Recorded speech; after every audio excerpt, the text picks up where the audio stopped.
तो चलिए अब सीधा रुख करेंगे राजधानी लखनऊ का। विधानसभा में इस वक्त संबोधित कर रहे हैं योगी आदित्यनाथ।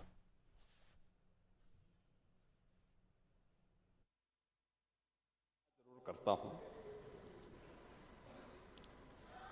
महोदय, हम लोग जब इस सदन में इस बजट पे चर्चा कर रहे हैं तो 2026-27 का ये बजट है और 2026-27 के इस बजट के बारे में मैंने जो बताया कि देर रात्रि में जब भी मैं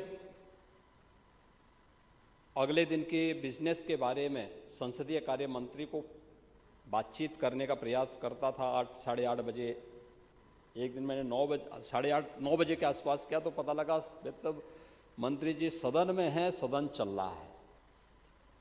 यानी ये दिखाता है कि वास्तव में माननीय सदस्यों ने रुचि ली है। और ये बजट हमारे लिए बहुत महत्वपूर्ण इसलिए भी है कि उत्तर प्रदेश के इतिहास में किसी मुख्यमंत्री को 10वां बजट प्रस्तुत करने का अवसर प्राप्त हुआ। ये पहली बार हुआ है और बजट भी ऐतिहासिक है। यानी 9,12,696 करोड़ रुपए का यह बजट यहाँ पे प्रस्तुत किया गया है। इसके बारे में बहुत सारी चीज़ें नेता प्रतिपक्ष ने यहाँ पर कही भी हैं कि वित्तीय स्वीकृति समय पे नहीं दी जाती है, लेकिन वह सच नहीं है। मैं इन सब बातों पे भी बात करूँगा कि कुल बजट की कितनी स्वीकृतियाँ पहले की सरकारों में जारी होती थी और कितना हमारे सरकार के समय जारी हो रही हैं और कितना पैसा खर्च हो रहा है। सदन की कार्रवाई में जो अनुदान मांगों पर विभागों के जो विभिन्न विभागों के अनुदान मांगों पर चर्चा होती है, उसके पीछे का उद्देश्य भी होता है। एक गाइडलाइन होती है और गाइडलाइन इस बात को लेकर होती है कि बजट पास होने के बाद 31 मार्च के बाद जब पहली अप्रैल से नया वित्तीय वर्ष प्रारंभ हो तो सभी संबंधित विभाग अपनी कार्य योजना बना करके वर्ष भर की कार्य योजना बना करके उसको व्यवस्थित रूप से लागू करने का प्रयास प्रारंभ कर लें। अगर पहले से कार्य योजना बनी होगी तो उसकी गाइडलाइन के ही अनुदान की मांगों पे चर्चा होती है कि अनुदान की मांगों को हमारा क्रम क्या होगा, किस किस मद में कितना पैसा जाना है और उस पैसे को खर्च करने की हमारी प्रक्रिया क्या होगी। उसके पीछे का उद्देश्य ये है और उस उद्देश्य की पूर्ति करने के लिए ही वहाँ पे सभी विभागों का नहीं लेकिन कुछ विभागों का लिया गया। और मुझे प्रसन्नता है कि यहाँ पे कल मेरे 4 सहयोगियों ने अपने विभागों के अनुदान मांगों पर विस्तार से अपनी कार्य योजना को सदन के सामने प्रस्तुत किया और अन्य सभी विभाग उसी प्रकार की कार्य योजना को यहाँ पे प्रस्तुत करेंगे। ये महत्वपूर्ण है। आपने जो बातें यहाँ पर कही हैं, मैं देख कर के आश्चर्य कर रहा था और मुझे लगता था कि नेता प्रतिपक्ष उम्र के हिसाब से आंकड़ों में घालमेल नहीं करेंगे। एक बार तो उन्होंने ऐसा प्रयास किया था कि कभी कभी संगत का प्रभाव होता है, तो मुझे लगा कि ऐसा लगता है कि चच्चों का प्रभाव भी आप पे आ गया है। और वो प्रभाव इस बात को आ गया जब आपने कहा कि राजकोषीय घाटा आपका जो है वह इतना ज़्यादा है, आप उत्तर प्रदेश पे उधार इतना ज़्यादा है। मुझे लगता है कि वह सच नहीं था। तो वित्त मंत्री जी ने तत्काल अपने प्रतिक्रिया वहाँ पर व्यक्त कर दी और उन्होंने इस बात को कहा कि नहीं, ऐसा नहीं है। देखिए, मैं आपके सामने प्रस्तुत करूँगा कि जो राजकोषीय घाटा है, जो कुल जीएसडीपी का हमारे पास सत है ये, यानी उससे काफ़ी कम है। इसका मतलब हमारा वित्तीय प्रबंधन बेहतर है और इस वित्तीय प्रबंधन के लिए ही आज देश भर के बैंकर्स यूपी पे विश्वास करते हैं। ऋणग्रस्तता की बात करते हैं तो आपके समय में जो ऋणग्रस्तता थी 16-17 में, ये लगभग 30% थी और आज यह 26% के आसपास से कम कर रहे हैं। हाँ, ये तो स्वाभाविक रूप से वॉल्यूम बढ़ेगा तो उसके दायरे बढ़ेंगे, लेकिन जितनी हमारी आय है उसका व्यय में संतुलन बनाए रखने का काम इस दौरान सरकार ने यहां पर किया है। और प्रति व्यक्ति आय को भी अगर देखा जाए तो प्रति व्यक्ति आय इस वित्तीय वर्ष के अंत में, यानी 24-25 के अंत में, जो गत वित्तीय वर्ष संपन्न हुआ है, उसमें उत्तर प्रदेश की जो प्रति व्यक्ति आय थी 16-17 में जब हम लोग आए, यानी जब हम आपकी सरकार थी, तब यह लगभग 43,000 के आसपास थी। और जब हम लोग इस वित्तीय वर्ष के अंत में यानी 31 मार्च तक जाएंगे तो यह 1,20,000 क्रॉस कर चुकी होगी। क्या 43,000 में और 1,20,000 में कोई अंतर नहीं है? दूसरा, इस बात पे भी हमें ध्यान देना होगा कि समाजवादी पार्टी के समय में उत्तर प्रदेश क्या था। पांडे जी, आप तो पुराने समाजवादी हैं और मैंने इसीलिए कहा कि आप स्वस्थ रहें, क्योंकि आप समाजवादी आंदोलन के जो सबसे वरिष्ठ पिलर हैं और अंतिम वो पीढ़ी है जिसने समाजवादी आंदोलन के अनुसार जीवन जीने का प्रयास किया है, जो जेपी चाहते थे, जो लोहिया चाहते थे। हाँ, आपके पीछे शिवपाल जी जैसे कुछ लठैत भी थे जो उसके अनुसार जीने का प्रयास करते थे, लेकिन आप लोगों ने उसके अनुरूप संघर्ष किया। लेकिन आने वाली पीढ़ी ने प्रदेश का क्या हाल किया? क्या स्थिति थी उत्तर प्रदेश की? और हम इस बात को कहते हैं, पिछली बार भी जब उत्तर प्रदेश ने विकसित भारत, विकसित उत्तर प्रदेश के मुद्दे पे चर्चा की, और अध्यक्ष जी, मैं तो आपसे अनुरोध करूंगा कि अगर समय मिलता है तो हम लोगों को ये चर्चा करने वाला उत्तर प्रदेश देश का पहला राज्य है जिसने आदरणीय प्रधानमंत्री जी के विजन को प्रभावी ढंग से इस सदन के माध्यम से चर्चा पे विकसित भारत के लक्ष्यों को प्राप्त करने की दिशा में हमारे क्या कर्तव्य होने चाहिए, क्या दायित्व होने चाहिए। भारत विकसित होगा तब जब राज्य विकसित होंगे, और राज्य विकसित तब होंगे जब जनपद विकसित होगा, और जनपद विकसित तब होगा जब गांव और नगर की इकाई हमारी विकसित होगी, आत्मनिर्भर होगी। और उस पर लगातार 27-28 घंटे तक इस सदन में चर्चा हुई। तब भी हम लोगों ने इस बात को कहा था। क्या स्थिति थी तब उत्तर प्रदेश की? यानी 16-17 में उत्तर प्रदेश की जो स्थिति थी, उत्तर प्रदेश देश के अंदर सबसे, यानी बड़े राज्यों में अगर आप देखें तो बॉटम 3 राज्यों में आता था। जो सबसे नीचे के राज्यों में उत्तर प्रदेश की गिनती होती थी और बीमारू राज्य उत्तर प्रदेश हो गया था। परसेप्शन खराब था। देश भर में आपको जाने का अवसर प्राप्त होता था तो लोग किस निगाह से देखते थे उत्तर प्रदेश को, आपसे ज्यादा कोई छुपा हुआ नहीं है। लेकिन इन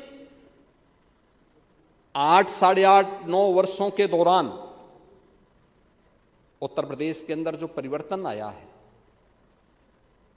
बॉटम 3 से टॉप 3 राज्यों में उत्तर प्रदेश को पहुंचाने का काम इसी डबल इंजन सरकार ने किया है। टॉप 3 राज्यों में 13 लाख करोड़ रुपए की उत्तर प्रदेश की जीएसडीपी को पहुंचा करके हम 36 लाख करोड़ तक पहुंचा रहे हैं।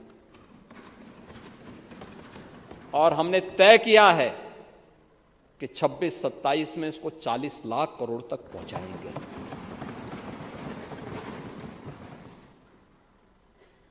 परसेप्शन चेंज हुआ है। अब 2017 के पहले कोई भी व्यक्ति रहा होगा, कोई भी व्यक्ति रहा होगा तो उत्तर प्रदेश का कोई भी नौजवान था, कोई भी नागरिक था, किसी भी तबके का, कोई व्यापारी हो, उद्यमी हो, कोई भी रहा हो, वो देश के अंदर जाता था, उसके बारे में अच्छी धारणा नहीं होती थी। लोग शक की निगाहों से देखते थे। और आप लोगों ने तो कुछ जनपदों को ऐसा बना दिया था कि उस जनपद के नाम पर लोग होटल में कमरे नहीं देते थे, धर्मशालाओं में रहने की व्यवस्था नहीं करने देते थे, नहीं रहने देते थे। लेकिन आज मैं कह सकता हूं कि हमारे उत्तर प्रदेश का नागरिक देश के अंदर और दुनिया के अंदर कहीं जाता है तो दुनिया गौरव से चेहरा, सामने वाले का चेहरा चमकता है। अच्छा, उत्तर प्रदेश से ये परसेप्शन, ये जो परिवर्तन आया है, ये सरकार की नीतियों के कारण, स्पष्ट नीति और शुद्ध नियत के नाते ये परिवर्तन देखने को मिला है। और इसी परिवर्तन का परिणाम है कि हम लोगों ने उत्तर प्रदेश को आज देश के अंदर टॉप 3 राज्यों के अंदर पहुंचाया है। और मैंने इसलिए कहा आप स्वस्थ रहें, क्योंकि उत्तर प्रदेश जब $1 ट्रिलियन की इकोनॉमी बनेगा तब देश का टॉप की अर्थव्यवस्था उत्तर प्रदेश होगा। इस दृष्टि से हम लोग इस बजट को इस माननीय सदन में प्रस्तुत किए हैं।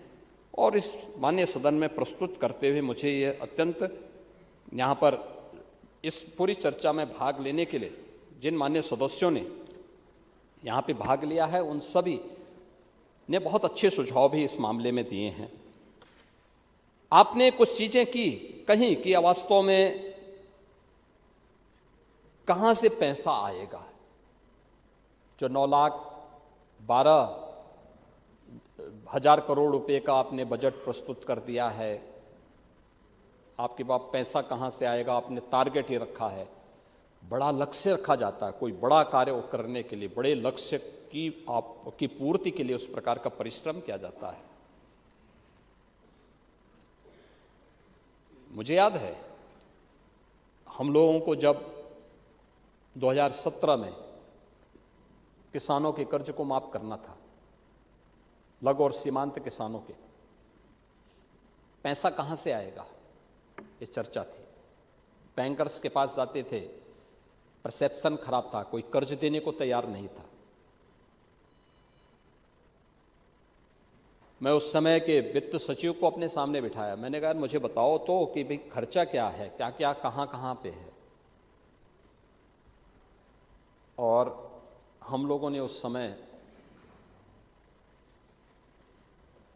जो योजना बनाई थी और उसके बाद जो बजट बनाया था, उत्तर प्रदेश पहला राज्य है जिसने अपने बजट से किसी बैंक से कर्जा नहीं लिया, किसी वित्तीय संस्थान से कर्जा नहीं लिया, और प्रदेश के अंदर 86 लाख किसानों के 1 लाख रुपए तक के कर्ज माफी के कार्यक्रम को संपन्न किया था।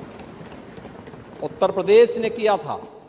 ये सारा पैसा हमने बजट से दिया था।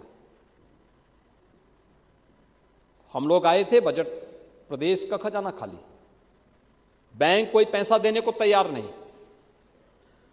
हाँ, हमने लीकेजेस रोके, भ्रष्टाचार पर प्रभावी अंकुश लगाया, और प्रभावी अंकुश लगाने का परिणाम था कि प्रदेश की वित्तीय स्थिति सुदृढ़ होती हुई दिखाई दी। और आज हम लोग इस स्थिति में पहुंचे। पीएलए को हम लोगों ने इसीलिए बंद किया कि 31 मार्च तक जो पैसा खर्च होगा वो वहाँ रहेगा, या जिस योजना का पैसा जाएगा वो वहाँ रहेगा, शेष पैसा वापस आ जाएगा। क्योंकि डंप पड़ता था, वो पैसा डंप पड़ा रहता था। उस पैसे का उपयोग हो सके, हम इसलिए उस पैसे को वापस लेते हैं और डिमांड के अनुसार फिर उस पैसे को यहाँ से वापस भेजते हैं। उसके अनुरूप ये कार्रवाई आगे बढ़ती है। हम लोगों ने इस बारे में इस बात को, यानी जो यहाँ पे मैंने पहले भी कहा कि जो कुछ कल जो यहाँ पे एक अधिनियम पारित किया है माननीय सदन ने, FRBM से संबंधित रिजर्व बैंक की गाइडलाइन के अनुरूप, ये रिजर्व बैंक की गाइडलाइन है किसी भी राज्य के लिए, और उसी को उत्तर प्रदेश फॉलो भी कर रहा है कि हम लोग FRBM की उस अधिनियम के अंतर्गत ही हमारे ऊपर कोई भी कर्ज हो और हमारी जो वित्तीय अनुशासन हो उसके अनुरूप हो।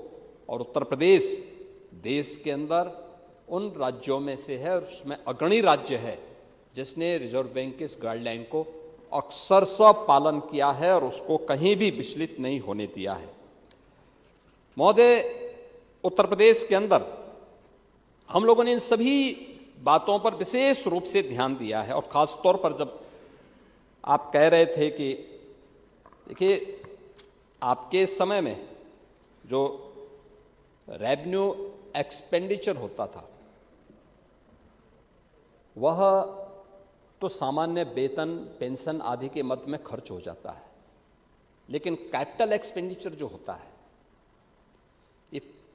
यह जो पूंजी बनती है, इससे जो इंफ्रास्ट्रक्चर तैयार होता है, इसके बारे में विशेषज्ञों के जो राय है वो बहुत महत्वपूर्ण मायने रखती है। नीति आयोग हो, रिजर्व बैंक हो या अन्य वित्तीय संस्थान हैं, इसके बारे में बहुत सारी ऐसी बातें कहते हैं कि अगर हम एक पैसा लगाते हैं किसी इंफ्रास्ट्रक्चर पर तो वह बदले में 5 से 6 गुना रिटर्न करता है, एम्प्लॉयमेंट जनरेट करता है, अन्य सुविधाएं उपलब्ध कराता है, यानी रोजगार भी उससे सृजित होते हैं, लोगों के जीवन को भी आसान बनाने में वो योगदान देता है। और उत्तर प्रदेश में आपके यहाँ 16-17 में उत्तर प्रदेश के अंदर जो कैपिटल एक्सपेंडिचर था वह 71,000 करोड़ रुपए के आसपास था, और आज यह है 1,77,000 करोड़ रुपए से अधिक का। आप अनुमान करें कि सरकार किस रूप में इसको आगे बढ़ाने का कार्य कर रही है। और अगर आप इसको देखेंगे कि ये चीज, और ये देश के अंदर सर्वाधिक है, ऐसा नहीं कि इसमें हम कहीं पीछे हों, सबसे ज्यादा देश के अंदर है, सबसे ज्यादा। मैंने परसों भी इस बात को कहा था कि हम लोग जब आए थे तब उत्तर प्रदेश के अंदर जो हमारा क्रेडिट डेबिट रेशियो था, CD रेशो, बैंक में उत्तर प्रदेश का नागरिक जितना पैसा जमा करता था उसका केवल 43 से 44% ही उत्तर प्रदेश के अंदर खर्च हो पाता था। हम लोगों ने इसको बढ़ाया, जब उद्योग लगे, इंफ्रास्ट्रक्चर बनना प्रारंभ हुआ, तो आज ये लगभग 61-62% तक पहुंच चुका है। यानी लगातार वह पैसा, यूपी का पैसा यूपी में लगे, इसके लिए लगातार कार्यक्रम चल रहे हैं, और इसके माध्यम से लाखों नौजवानों ने अपने रोजगार के सृजन को भी आगे बढ़ाने का काम किया है। आप रोजगार की बात कर रहे थे, आपने सही कहा कि सरकारी नौकरी के साथ साथ स्थानीय स्तर पर भी रोजगार का सृजन होना चाहिए, और सबसे बड़ा उसका माध्यम होता है MSME। जिस राज्य के पास MSME का सबसे बड़ा नेटवर्क होगा, सस्ता मैन पावर होगा, कुशल मैन पावर होगा, वह राज्य बड़े औद्योगिक निवेश को करने में सफल हो सकता है। 17 के पहले ये संभावनाएं थीं, लेकिन आप लोगों की सरकार के भय के नाते उस समय कोई व्यक्ति प्रदेश के अंदर निवेश करने को तैयार नहीं था। MSME यूनिट की हालत बहुत खराब थी। ऐसा नहीं कि ये हमने बनाए हो, ऐसा नहीं, हम लोगों ने तो प्रोत्साहन दिया उनको। मुरादाबाद का ब्रास वर्षों से चला आ रहा है, सदियों से चला आ रहा है। फिरोजाबाद का ग्लास सदियों से है।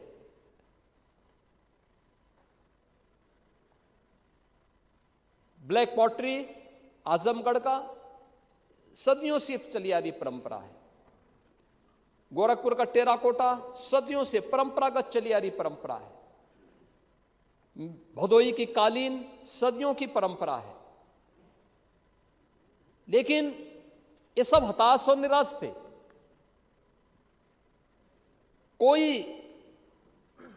इनका कोई पुरस्कार नहीं था, कोई पूछता नहीं था। सरकार आई, सरकार ने इनकी मैपिंग की, सर्वे करवाए, क्या कुछ हो सकता है, इनको सर्वे करके इनको कहां पे आवश्यकता पड़ती है, डिजाइन में, टेक्नोलॉजी में, पैसे में,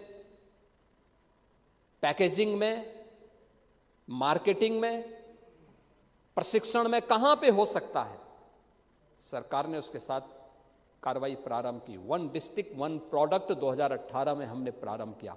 और आज मुझे बताते हुए प्रसन्नता है, देश के अंदर 96 लाख एमएसएमई यूनिट यूपी रखता है। अकेले यूपी के पास 96 लाख एमएसएमई यूनिट है।